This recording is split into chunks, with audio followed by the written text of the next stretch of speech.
Hey there, Cheesemeisters, and welcome back to the Peach Pod. That would have been Do You Believe in Magic by the Lovin' Spoonful. That was playing at the Peach Pit when Andrea picked her second horsey. Uh, or it could have been, but I'm holding off on this for reasons that all of our listeners will understand and that Leslie will not yet. It could have been All for Love by Color Me Bad, which was playing on the radio station when Donna and David had the revealing conversation about who was pregnant and who was getting engaged and all of the whatnot. So, in case you haven't figured it out by reading your screen or whatever, following chronological order, we are doing season 2, episode 22, Baby Makes 5, which aired on February 13th, 1992. I am Jeff, and I also think that David grew again since last time I saw him. And joining me on the other end of the internet, my host. I'm Leslie, and her hormones are in flux, Mel. They really are. I'm not sure that counts as like you're off the hook for the crazy ass shit you got into this week, Jackie, but we'll talk about it. So this week this is what happens next after Jackie tells Kelly that she's pregnant. It's a whole comedy of errors, farce situation where Mel was going to propose and he didn't know that there was a baby, but Jackie assumed that he knew that that's why he was going to propose. And there was a guy getting a root canal who's like, Day was totally fucked up by this. And teenagers knew stuff and told stuff and shouldn't have and shut up. And Andrea picked some horsies successfully. And Dylan tricked Brenda into giving up some of her precious bodily fluids. Oh my God. That's what happened this week out there. So, where do you want to start with this thing? With what happened in this episode? Did you like this episode? It's quite a tonal shift from last week's episode. Yeah, wow. I loved last week so much. Yeah. It's not that this week was bad. It's just, oh man, you lose me with Comedy of Errors. Okay. Because I hate that show. Mm-hmm. Hate's a strong word, but I'm going to use it. Okay. Mean it. I don't, yeah, exactly. I want to commit to it. I do not like Comedy of Errors. And yeah, I mean, I love, Donna points out at one point, like, maybe if you all just like talked about it, it would have been a problem. Yeah. And, Brenda was annoying me with how much she kept getting on Dylan. Like, what's the surprise? Yeah. Brandon and Steve were annoying with how rude they were being to Andrea. Like, no one looked great this episode. Yeah. Yeah, Brandon and Steve don't bother me much because there's no stakes involved. I mean, there's literal stakes because they're at a stakes race, but boom, horse joke. But it's just a nothing part of the episode. What amazes me about this episode is like I remember all three of these things with clarity. All three of these storylines: the blood thing, and the horse thing, and the Jackie thing. I did not remember that they were all in the same episode. I just remember that these are all things that happen. Like, I know one Valentine's Day, Dylan tricks Brenda into giving blood. And I know that Andrea has a whole horsey situation. And I know about the baby and the back and forth and Arlene and the root canal guy and all of the very hilarious conversations that happen in this episode where people just don't understand. Now, Mel, let me finish. Yeah. And just poor Mel just being fucking confused the whole time. Yeah. So I remember all of these things, but I guess they did all need to be in the same episode or else the episode wouldn't be long enough. Yeah, which I feel like they're only tied together by what I thought this episode was really about. I won't dive into that yet, but yeah, otherwise these all sounded like something they had on an index card and went, well, we don't know what else to put them with. We'll put them together. Yeah. Because the horse thing, if you take away the horses' names, it really doesn't fit. I think it kind of does, but it depends on how you're looking at the episode. But I mean, so it's, I mean, clearly this is like a whole Valentine's Day situation. Like they're Yeah. just trying to come up with different bullshit to do on Valentine's Day. And so, you know, the horse's name thing obviously hits that on the head. Um, but we can, I mean, we know what this episode is about. Like it is like, what happens in this episode, guys, is that we know that Jackie's pregnant, and so does Kelly at the beginning of the episode, but that's it. And then Kelly needs to share some shit because she's being just nasty. Although also like not, we don't all want to guess about where you're going on Valentine's Day, Brenda. Like that is kind of annoying. Right. So like Kelly's got a point to like shut the fuck up. I don't really care that much. But they're like, whoa, Kelly never tells me to shut the fuck up. I don't care that much. So there must be something really heavy happening here. Yeah. And then you can trust us. We're your best friends. Who else can you trust if not us? Spoilers, not us.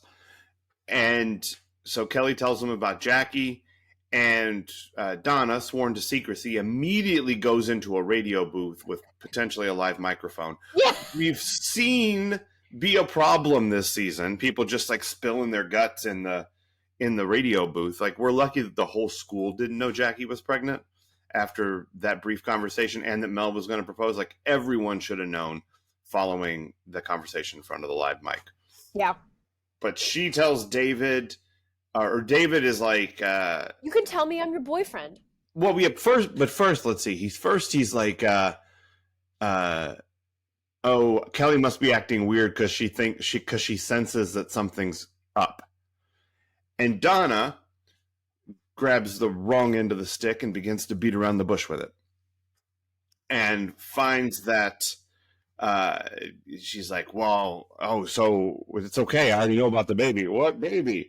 And he was going to propose. Oh, wow. Does Kelly know? Does Mel know? Who knows? I don't know. No, he's on third. Like it was a whole fucking situation going on in that radio booth. And so David leaves the radio booth to go to talk to Mel. And who talks to who first? I'm so confused about the back and forth in this fucking episode. Right? Is it even worth trying to map out who talks to who? See, now I feel like it is. Because now it feels like a challenge. Like, can we figure out what the fuck with the back and forth in this episode? David talks to Mel. And because that's why Jackie thinks Mel knows. Okay, so David talks to Mel, but he already knew that Mel was going to propose. Yes. And so he doesn't. So why does he even go to talk to Mel? Because he was hoping to get out of his dad in like confirmation, are you having a baby with Jackie? Was he? Okay. Yeah. He was, because he figured like if this is really happening, why wouldn't my dad tell me? I'll just talk to him and see if maybe he's just withholding. Right. And he shows him the ring and he's very excited, and David just doesn't say anything. He's like, well done. All right. Yeah. So David leaves. And then Brenda tells the Walshes, because immediately. And then Donna, who tells Kelly that Donna tells Kelly that Mel's going to propose. Yeah. Right? Which she found out from David in the radio booth. So then Kelly tells Jackie that Mel's going to propose. Yes. And also that everybody else knows her business. We're teenagers, we can't shut the fuck up. And so then Jackie goes to yell at Mel and doesn't let Mel talk and breaks up with him. And then Mel sits in the dentist chair for about 36 hours straight, it seems, until David comes to visit. And Kelly's like, you seem really sad, Mom. Why don't you get an abortion? Because that makes everybody happy. And Jackie's like, I did that once. It didn't make me all that happy. And then I did a lot more coke. So maybe not this time. So thumbs up, Jackie learning lessons from previous experience. But clearly Jackie has never had a communication breakdown with another human being, because if she had, she would have learned from that experience. Maybe Right. more coke, but have a conversation. Well, and I just, maybe this is going to sound crazy, but even though she says, this baby is a part of me, Uh-huh. I still didn't feel like it was a strong enough reason for her to want to keep it. Right. Like, what is Yeah. it about this baby? That other baby was a part of you. Right. I mean, the other baby came when she was high on everything. Yeah, so like, So probably a good call. no, absolutely. Absolutely a good call. It's just, they never, we still don't get, like, back then, and I don't think we get good conversations now about like why people do or don't choose to have an Yeah. abortion, because the writers are too afraid to go there. Maybe Jackie's life was feeling too stable. For the first time in a long time, things were going really well. Let's upend the apple cart.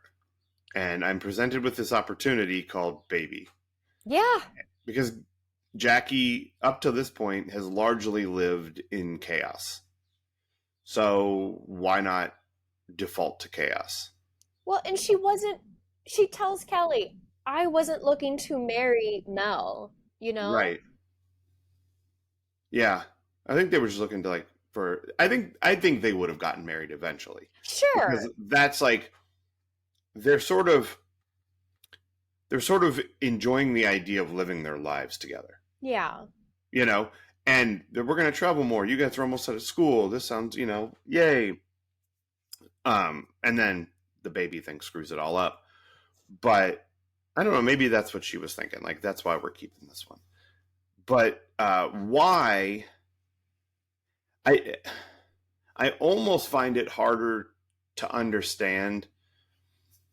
Have you ever like applied for a job and not gotten it, and the reason that they told you is because they thought that you wouldn't like the job? You know what I mean? Like, oh, we didn't think that you would be fulfilled by this, or that like I've been told that a couple of different times. Like, we just thought you were sort of overqualified and like you wouldn't really want to do this. And my position has always been, why don't you let me make that decision? Like, how about Right. offer it to me and then I'll decide. I Um, I can't recall strongly whether or not that has happened. I feel like it has, but I think that it's a is, bullshit thing that people say, no, it really is. but like that's what Jackie's doing here. She's just like, you don't want this, so I'm going to take it off the table. Me and your new baby are going to go over here. Leave us alone. I got that more for reasons why I wasn't invited to stuff in high school. Oh, because you would enjoy it, sure. They were like, "Well, you don't drink, so we just figured you weren't going to want to go." And it's like, "Why don't you let me make that decision?" Exactly. Yeah, invite me, and then we'll see. Also, it sounds like maybe you were more afraid of feeling judged, which I wouldn't have Narc. done. No. I didn't care. I'm a quietly judgmental person. There you go. You don't want to judge out loud Nope. unless you have a podcast. Then No, every week you all of can these say who the people worst person is. are fictional. Yeah, they're fictional, except for I've lived with them for 30 years, so I don't know. They're a little bit real, kind of fucked up. So Jackie goes and won't let Mel talk and breaks up with him. And then Mel comes to talk to Jackie to straighten it out, and Jackie won't let him talk and kicks him out of the house. Yeah. And then Donna and David go on a bike ride, which is like, I like that because teenagers going on bike rides is a nice thing. Yeah. It's a thing that people do. It's not a thing that these people have ever done. So it's real weird to stick them on bikes and whatever.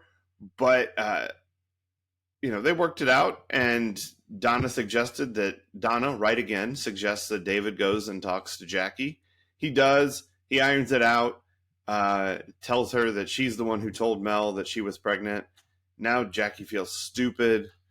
So she talks to Mel and they get back together. And now they're going to get married, and Kelly and David are going to be step siblings, which is probably why we're going to get a whole bunch of porn. What? No, we're not really. Oh, okay. No.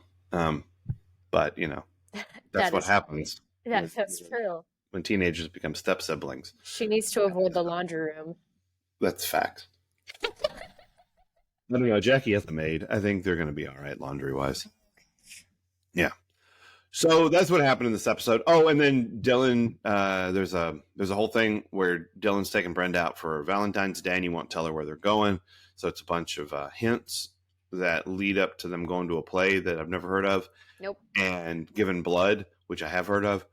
And then Andrea learns how to pick the ponies, and Nat cashes in, and they go to Santa Anita, and they meet Duke, who is, there's zero chance you recognized him.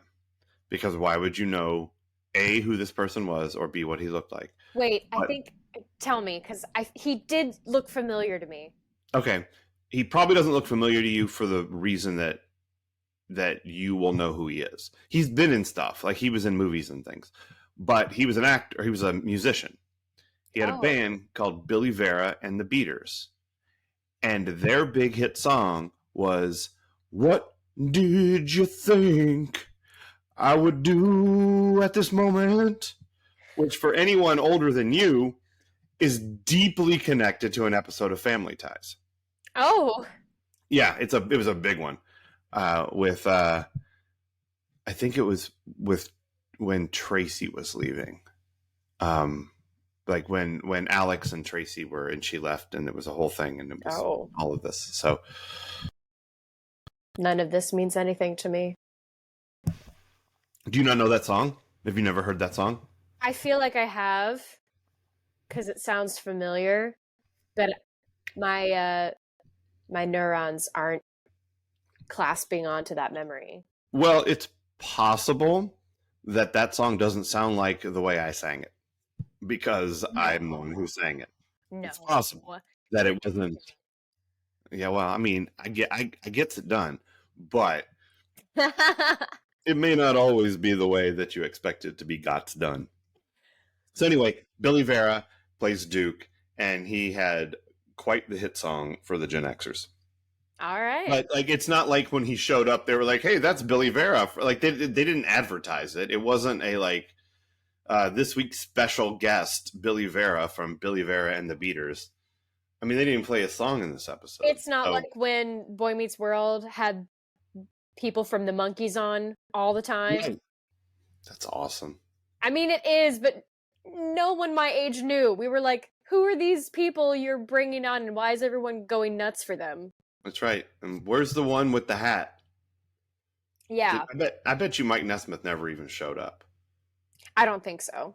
Yeah, because he was on the outs with them at the time. It was just the other three guys, so you didn't get the guy with the hat, which is a shame. I did in my head when she starts playing the ponies, I couldn't help but keep thinking of not the opening song, but the next one in Guys and Dolls, because I don't know if you know, but like there's a song about, picking ponies. I know. Guys and Dolls. We're just a bunch of crazy guys and dolls. Oh, not the song. Yeah, that's the only one I know, and it's because it was in an episode of The Simpsons. That is not a real song in the show. No, I'm aware. Okay. It should be now. That's Are you saying that Luke Be a Jedi Tonight, sung by Nathan Detroit, is also not in Guys and Dolls? Luke Be a Jedi Tonight. Sorry to tell you, but it's not. Be a Jedi Tonight. Do it for Chewie, the Ewoks, and for Han. No, it's not real. Nope. Man, it's the only time The Simpsons has lied to me in my entire life. But I knew that wasn't real. But it should be. Sure. So what's the pony song in Guys and Dolls? I don't know what it is. I got the horse right here. His name is Paul Revere. And like it goes on. And they're just talking about like the horses they're picking, and it starts the whole theme of gambling in this musical, I love it. which doesn't really ever get resolved. But that's fine. That's gambling for you. That's right. Never gets resolved. Unless at the end you don't listen to Andrea. You listen to good old Duke, who's a professional handicapper and bookmaker. Not the last time we're going to see Duke, by the way. Oh. Yep. So Someone's going to develop a gambling addiction. It's possible. Oh my God. It's Nat, no! It's possible that happens. I'm going to lose the peach pot, or the peach pit. At the restaurant. Oh no. You know what's awesome is the number of things you said there that are kind of almost correct. Not actually correct. But I don't know. And it's only going to be 2 episodes until one of those things kind of happens. Oh my God. Oh my God. Yeah, but not for the reasons you just said. Yeah. So anyway, yeah, so that's coming up. So what is this episode really about? Because I had a few things, but I know that you had one. So what was your thing? I think this one is about life's many surprises. Okay. And how they're not always fun, pretty wrapped gifts. Sometimes it is, a blood drive. Right. Which not a great. I don't even have a problem with needles. I just would not be a great thing to surprise me with. One, like, I've never given blood. I've either been like too sick, or they're just, I just assume they're going to turn me away because of like Crohn's disease and shit. And I look like one of the reasons. No, but like I look like I'm going to faint, and I probably would be fine. But yeah, right. Sorry, people.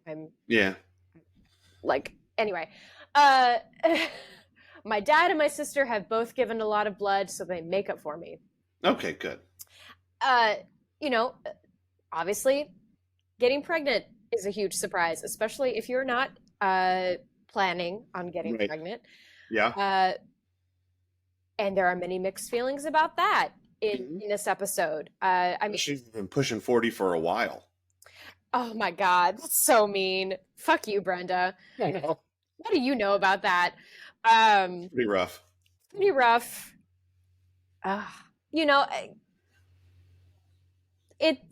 Life is full of surprises.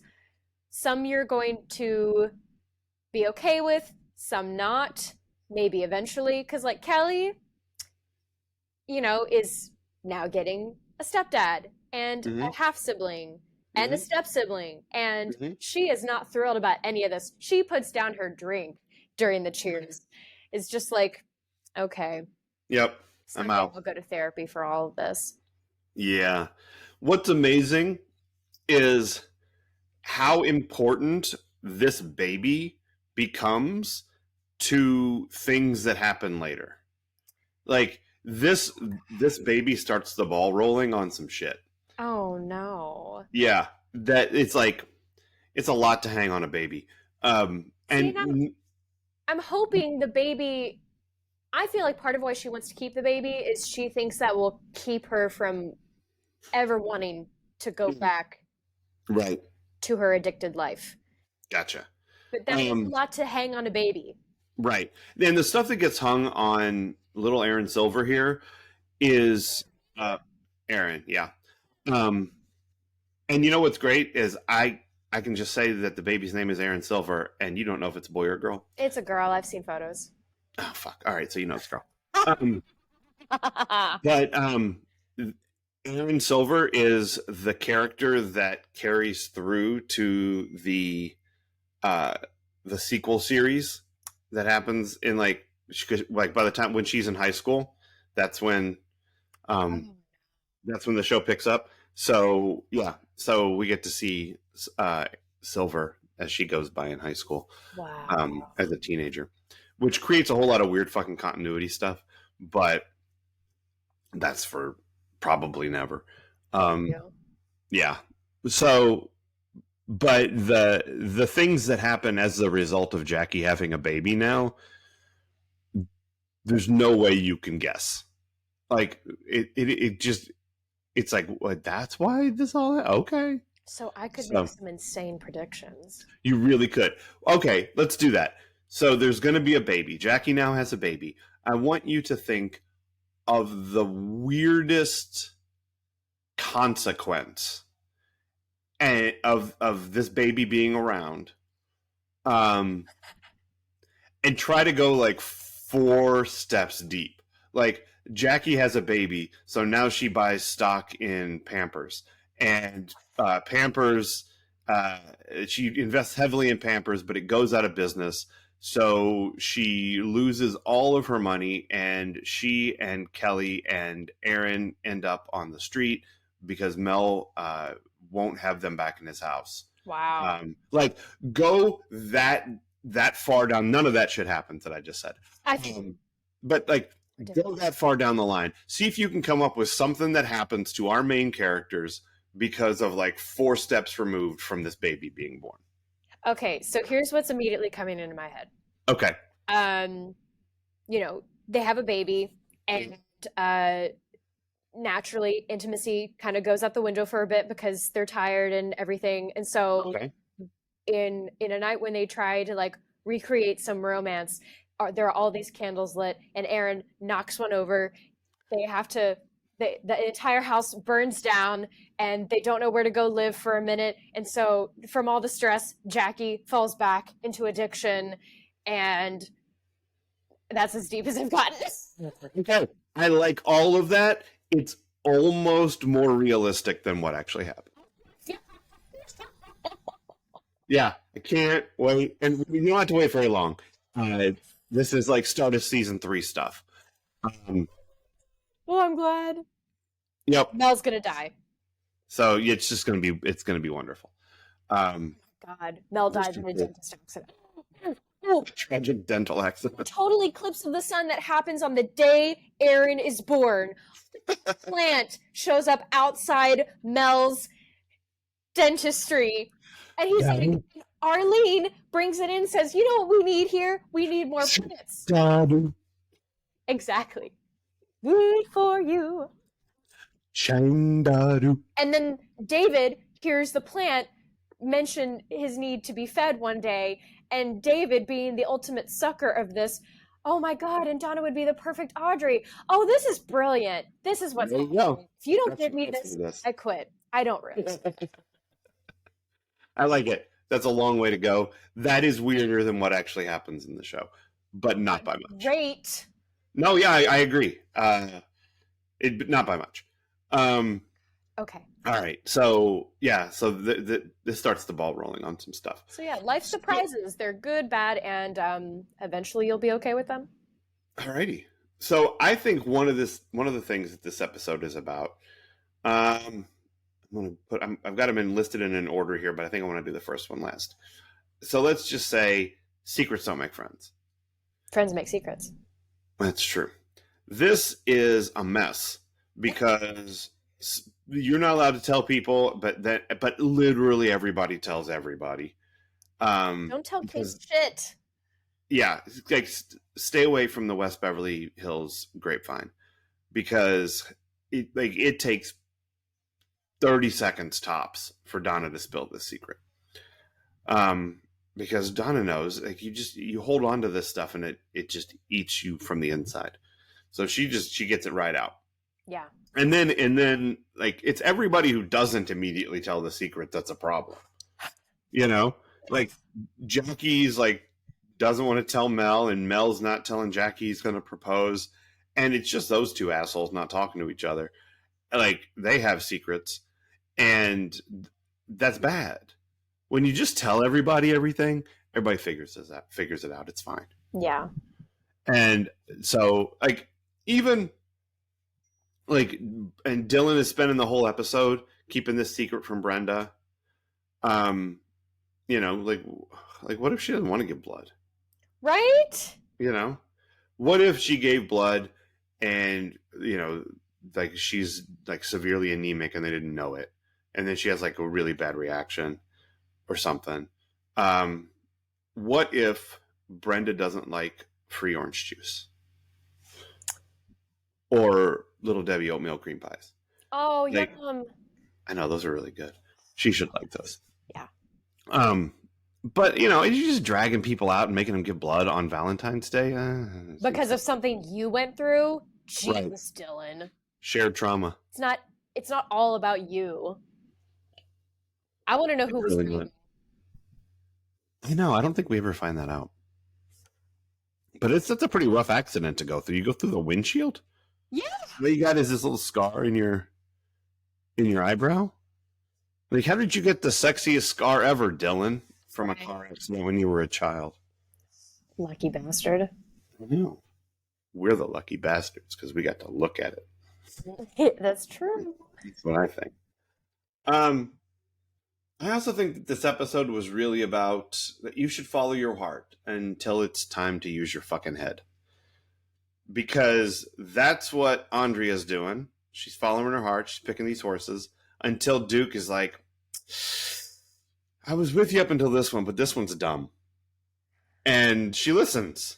Yeah. And she goes and tells Nat, who is conflicted, but he listens too. Thank God. And they're getting dinner out of it. I have no idea how much money they've bet on the horses this day. They said they'd put in 25 apiece to start, but they've probably made money. I couldn't begin to predict what kind of money they made. Yeah, it's real hard to know. I mean, 'cause I don't know what they picked the winners in 3 races, which is great. But like if you bet $2, you won 6. Yeah. You know, or 10 or something. But if you bet like the whole 100, and then on the second race you bet all of it, and the third race you bet all of it, then like by the end they're looking at, you know, walking out of there with some fat cash. Yeah. And if that's what happened, college fund. No, they got dinner. Nat's going to buy them dinner, and all that money's going in Nat's pocket. Fine. Because Nat needs to come back and play the ponies some more. Oh no. I don't know that he does, but I mean, I think he this is clearly something he's done before. Like he, you know, Nat's friends with with Duke, and Duke is clearly a degenerate gambler. Hey, and the horses don't know where to stop if Nat's not there waiting for them. That's right. I mean, Nat's absence causes a problem for horsies. That's why they wear blinders. Did you know that? Like, that's the whole thing. It's like they wear blinders so that they know to run the race whether or not Nat Basicio is there.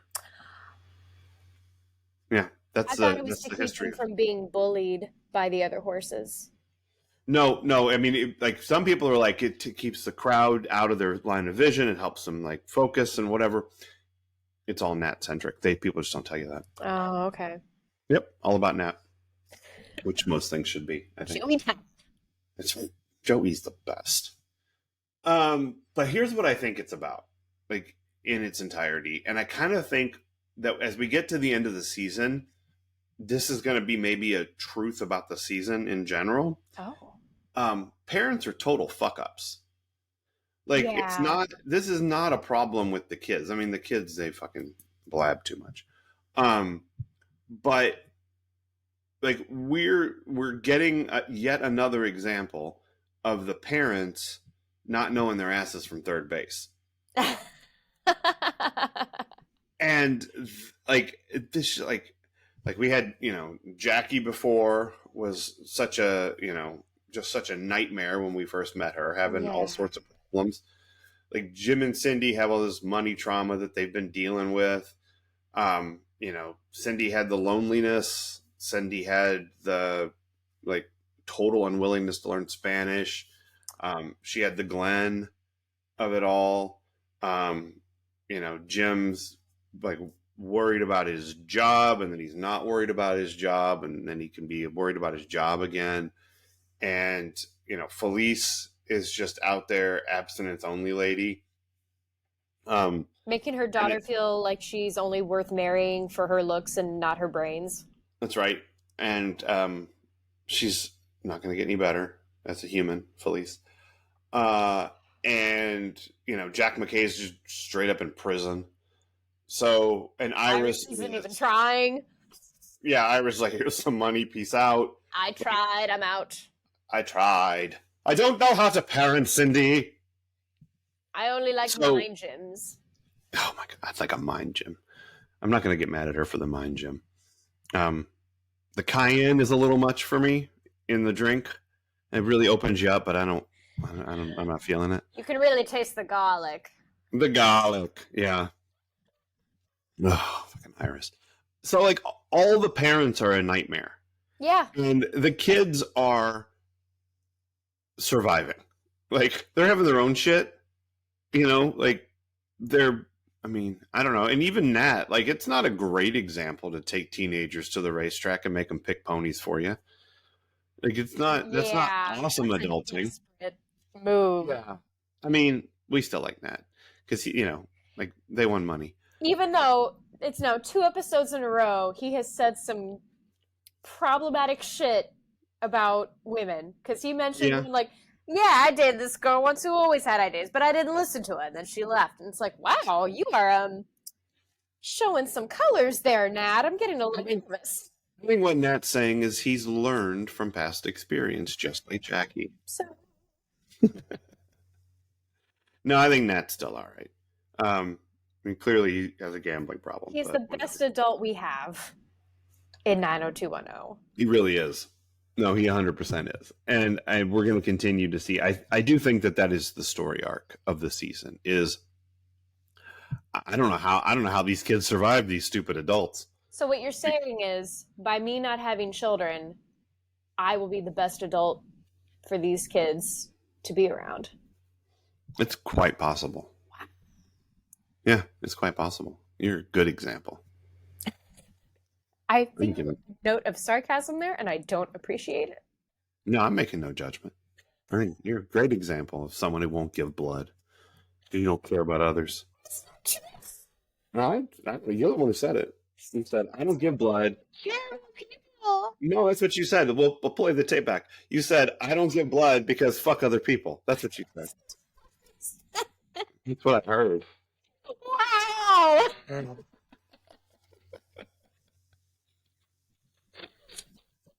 Yeah. Wow! If Walter tried to take me to give blood on Valentine's Day, I would shoot him in the neck. I think that's what you did. I have worked at blood drives. Yeah, stealing blood. No! Get it? And your vampire friends. What? I don't live in Staten Island.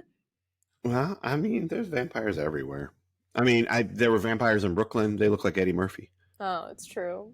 So I mean, there's vampires everywhere. Cleveland is a hellmouth. That's true. We learned On that blast. in the Buffy comics. Well, I mean, I'm not the one who said that I wouldn't give blood because everybody else is not worth my blood. Yeah, because you went off. Remember, like for like 15 minutes, you went off about your precious bodily fluids and how you had to protect them, and like you don't deny yourself to men, but you deny them your essence. Remember you said that?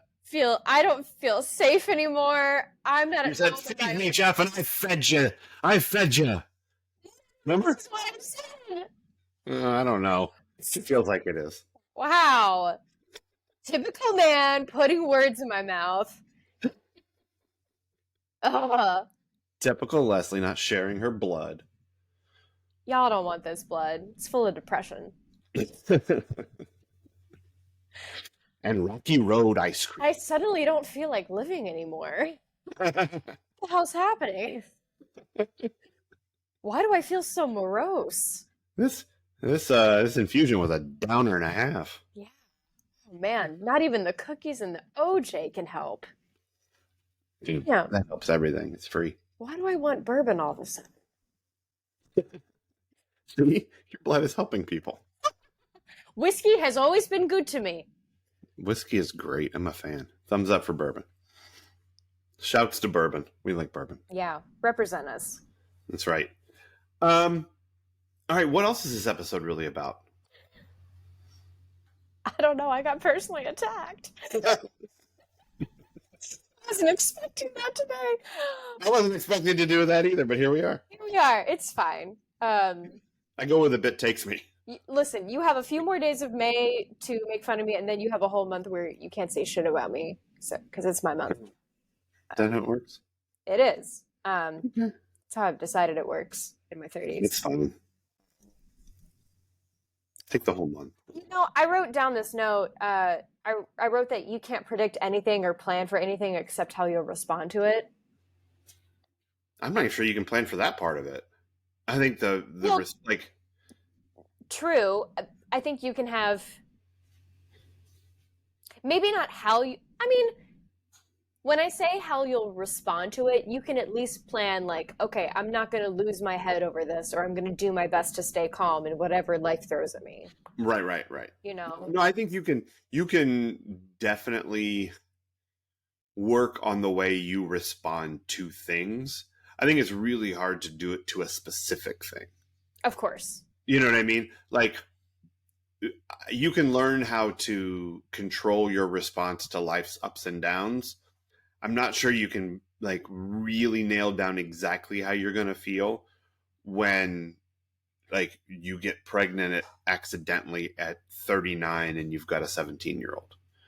Yeah. You know, like the specifics of it, I think are pretty, because I don't know that Jackie would have said, if I get pregnant, I'm definitely keeping the baby before it happened. True. You know, like I think that probably she would have been like, no, I don't really want that. Yeah. But then it happened and she did. And we definitely cannot predict how everyone else around is going to react to this baby. Yeah. Because the shit that's going to happen because this baby was born is, oh my God, indirectly quite crazy. I can't even begin to imagine. Like, I don't think it should make that much of a difference. Is it the Antichrist? Is that what happens?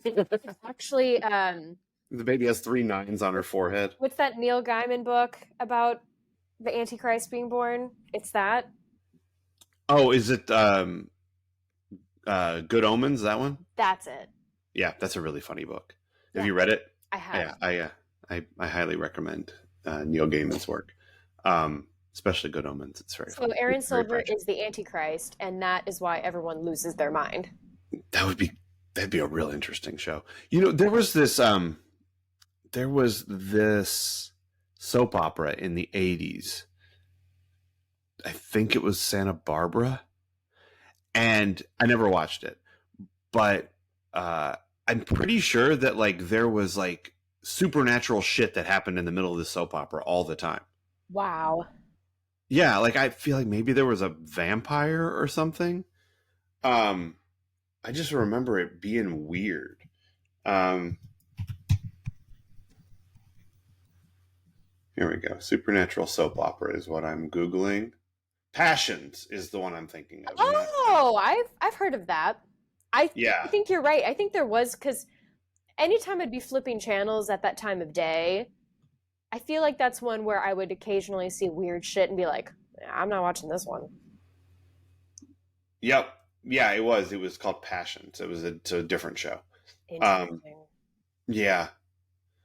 Things look peaceful and normal in Harmony, but that couldn't be further from the case.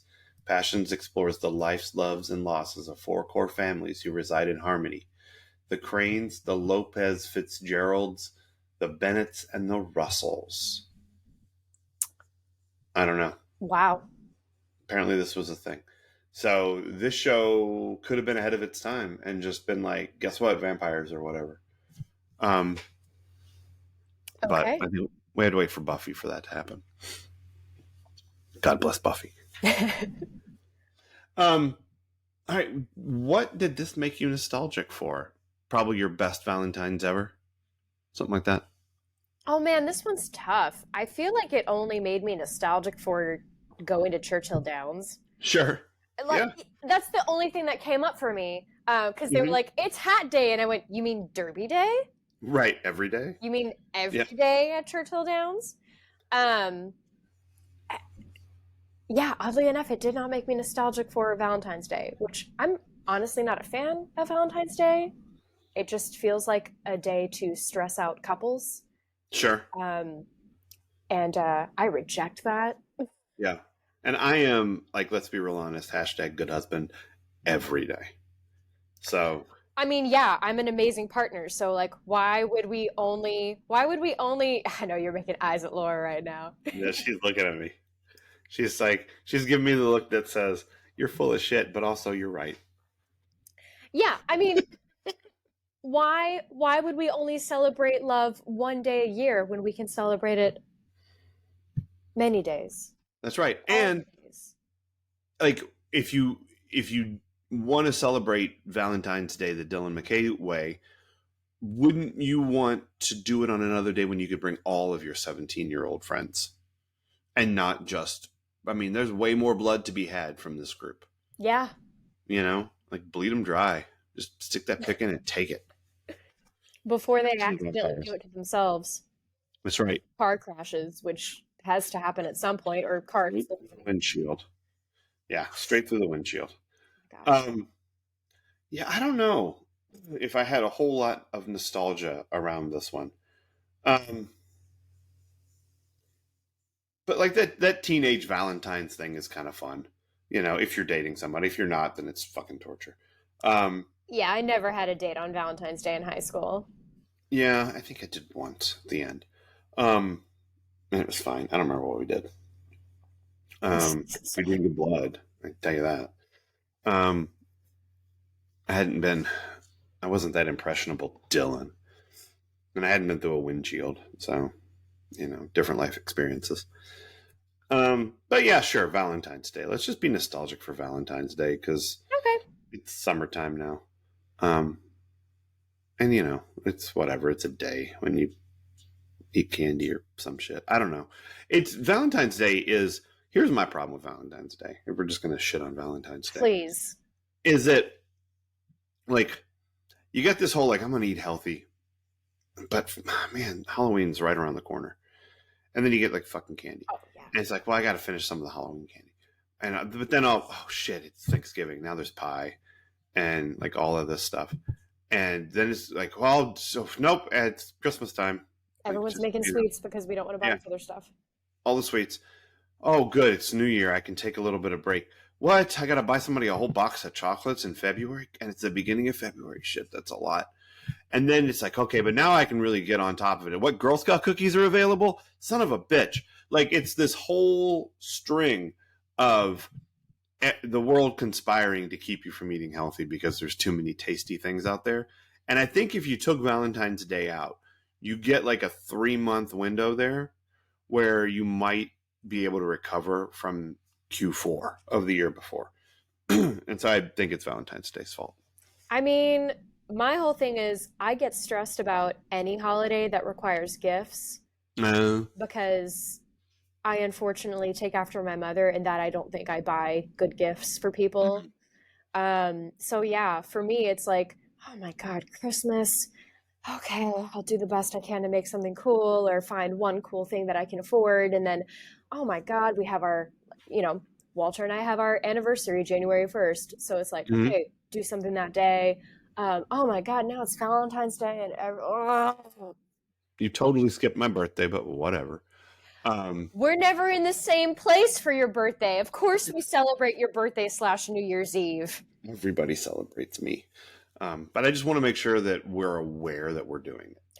I told Walter that was your birthday, and he clearly doesn't know you as well as I thought he did because he thought, oh man, that's terrible. And I went, no, he loves it.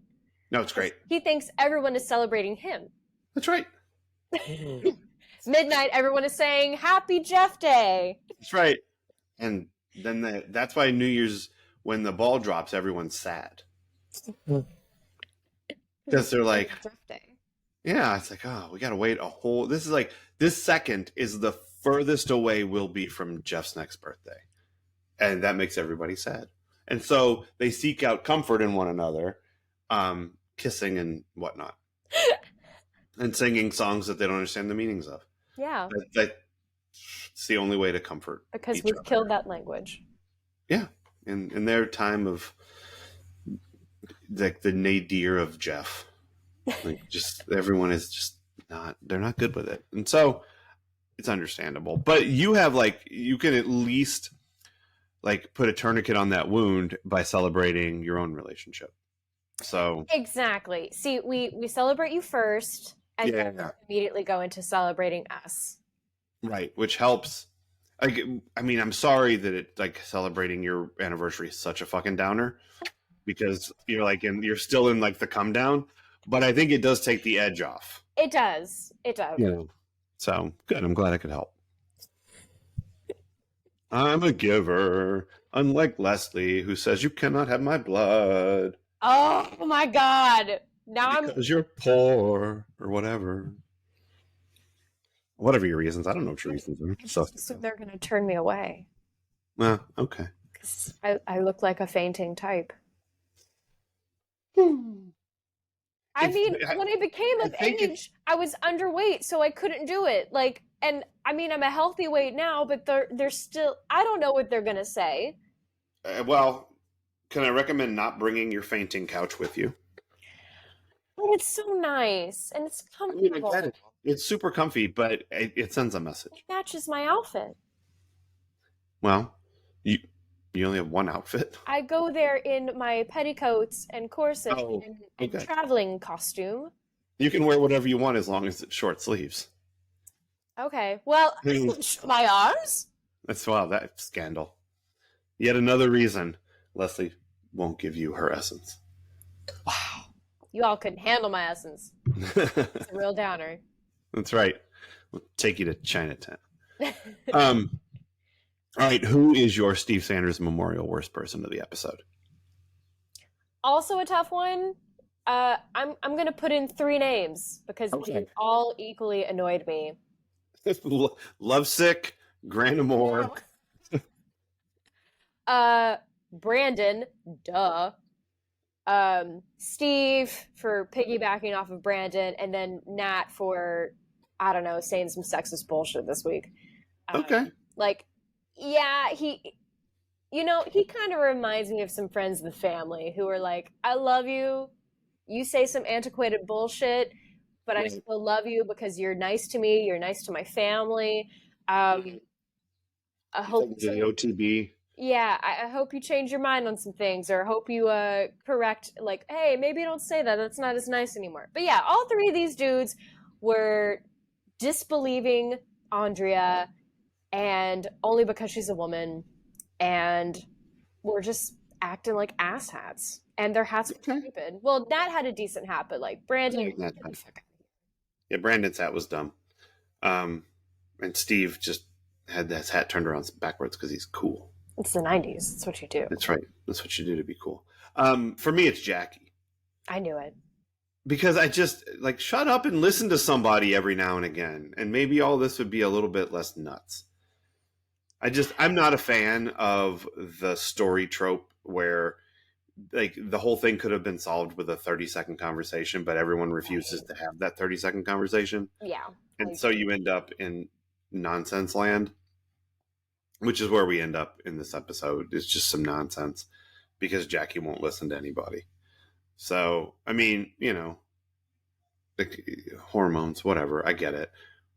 But also, not really. Like, I understand you're going through some shit physically here, but, like, whenever somebody tries to talk to you, don't cut them off and kick them out of the house. Like, let them talk. And then maybe you'll hear what they had to say, and it'll change your perspective, But not Jackie. It's almost like she wants the drama. I mean, pushing someone away and making them have to fight tooth and nail to get back to you. It's not a great tactic. It's like, borderline emotionally abusive, but they don't know about that yet. Yeah, it makes things hard. Harder than they need to be. But again, as we say, maybe that's why it's good. That's why Jackie wanted to keep this baby, because she needs the chaos. Oof. Chaos is a ladder. Can be. All right. So the other thing about this episode that I learned when I was just looking up stuff this morning was that the title of the movie is a reference to a 1949 movie called And Baby Makes Three, which I'd never heard of before. Who's in it? Who is in it? It is Robert Young, Barbara Hale. Do you know Barbara Hale? I feel like I should. You should. Sorry, hold on a second. Liam needed his phone.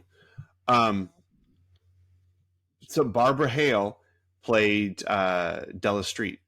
She was Perry Mason's secretary. Oh. Yeah. So that's two Perry Mason folks that we've gotten involved in the show after watching Rebel. Yeah. And the Private Detective. But let's see. Robert Hutton, Janice Carter, Billy Burke, Nicholas Joy, Lord Kerrigan, Howland Chamberlain. It's a big cast, but not a whole lot of people that I'm like, oh yeah, that person. So I have no idea whether this is a candidate for the After Dark this week. I don't think we've discussed it, so I don't know what we're gonna do. Yeah. So I guess I'm always down for an old movie. The other thing we could do, that we're gonna have to figure out how to do at some point, is this episode aired on February 13th, 1992. This is when 90210 was on Thursday nights. That Saturday, Jason hosted SNL. Ooh. Yeah, and it has at least 3 great SNL skits for my money. So I think we should certainly watch that. I don't know if it's an After Dark episode. We'll have to decide what we want to do with that. I feel like it could be. It could be. I don't know how it would be formatted differently, probably. We'd have to figure that out. Oh, yeah, you're right. So I don't know, but yes, this is the week that Jason hosts SNL. There's a phenomenal New Kids on the Block on Arsenio Hall skit. There's a wonderful Sprockets episode, and there is a 90210 spoof in the episode. So totally worth watching. So I don't know if we'll probably talk about that at some point, but maybe not Friday. I'm not sure what we're doing on the After Dark, so we'll have to figure that out, and it'll be a surprise. Ooh! I know, everyone should love much it. like the baby. That's right. We'll see how we react to this surprise of an episode. Yeah. But until then, Cheesemeisters. Bye. Bye.